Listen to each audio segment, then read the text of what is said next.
Have you ever wondered how to make an easy flower crown? Well, today I'm going to teach you in a few easy steps. The ingredients on this table are all very easily accessible. The most important and first step is if you go and walk in your garden and find a flexible branch. You can also use some raffia, also some ribbon. Once you found your flexible branch, you can either use the branch on its own or you can use floral wire just to make it more secure. The next step will be what to attach to this beautiful branch.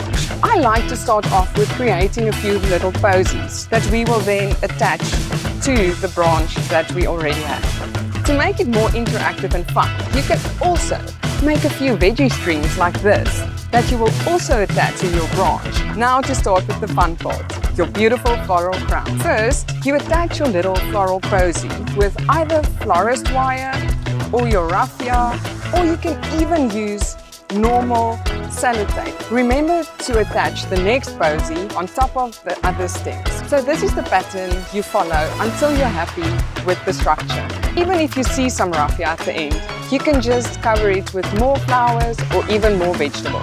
Your feature flowers will be flowers like a big dahlia, a big rose. These are the stars. Secure